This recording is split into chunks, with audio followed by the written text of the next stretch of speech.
Si estás aquí, seguramente es porque ya has visto la primera parte del franquismo en España. Y si no es así, te lo dejamos por aquí arribita para que puedas comprender la situación en la que estamos. Ahora sí, continuamos.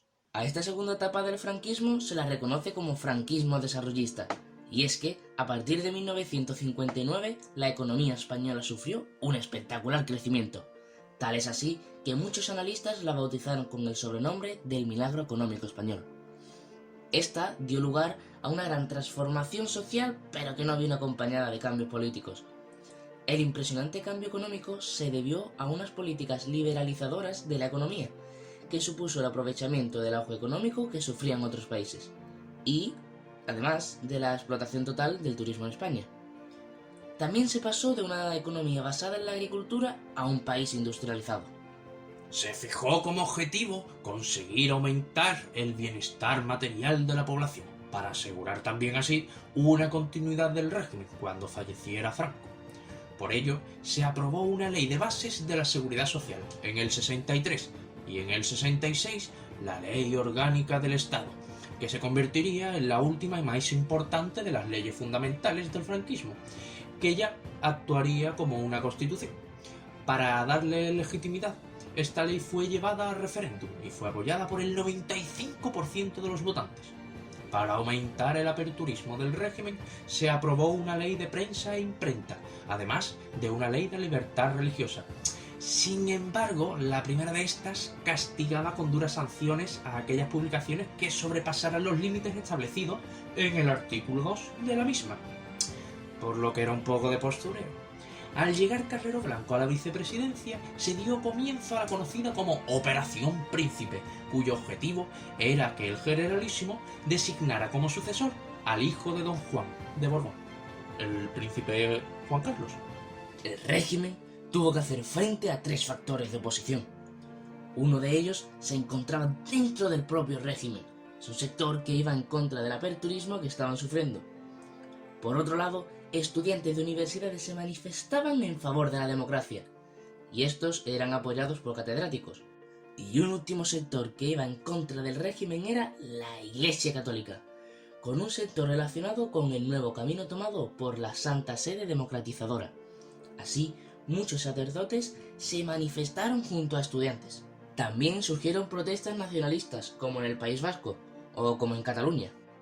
Así nació en julio de 1959 un movimiento nacionalista radical llamado ETA en el País Vasco, que optó por la lucha armada a través de atentados terroristas. En este contexto se organizó dentro del país partidos prohibidos como el PSOE, UGT, CNT o el Partido Comunista.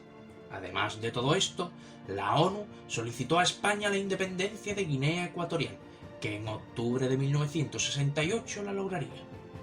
A partir de entonces se dio una clara diferenciación entre partidarios de la apertura total del régimen y los inmovilistas, entre los que se encontraban Carrero Blanco con el apoyo de Franco, aunque estos últimos cada vez eran más conscientes que la única salida del régimen acabaría siendo la democracia.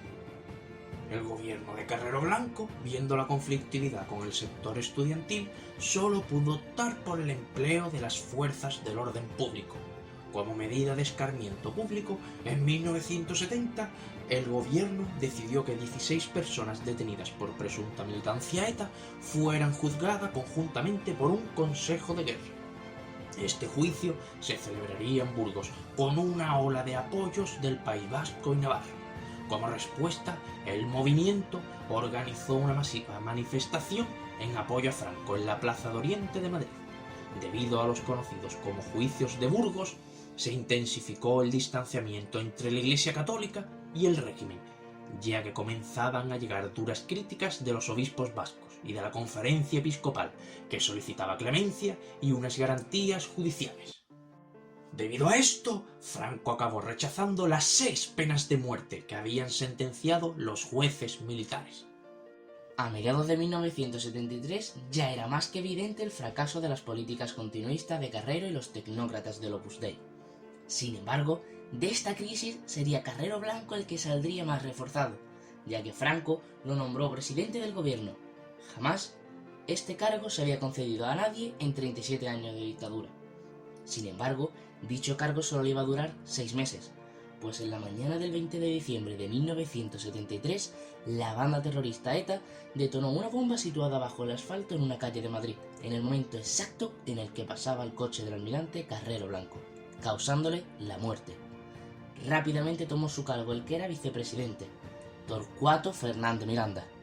Se iniciaba una de las crisis más graves del régimen, ya que había sido asesinada la persona que el propio Franco había designado para la continuidad del régimen. Por influencia de entorno familiar, Franco nombró en enero de 1974 a Carlos Arias Navarro, presidente del gobierno, lo que supuso que los tecnócratas del Opus Dei quedaran excluidos.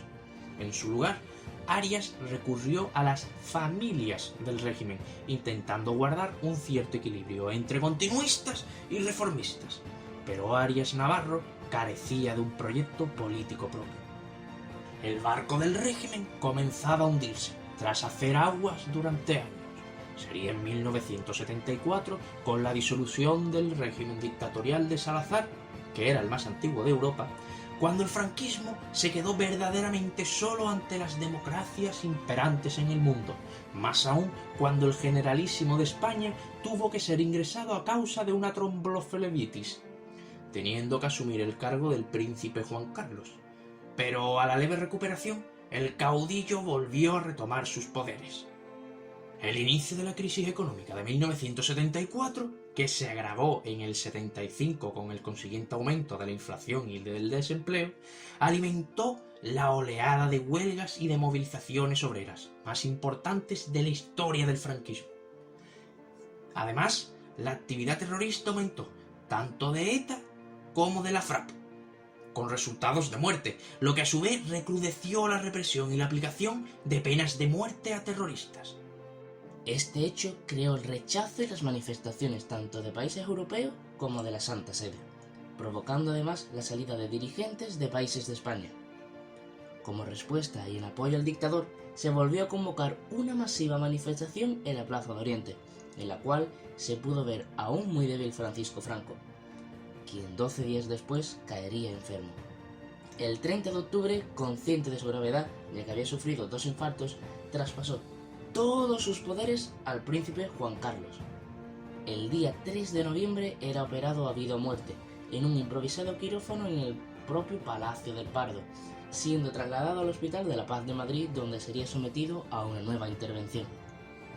A primera hora del día 1 de noviembre de 1975, el presidente Arias Navarro anunciaba por televisión el fallecimiento.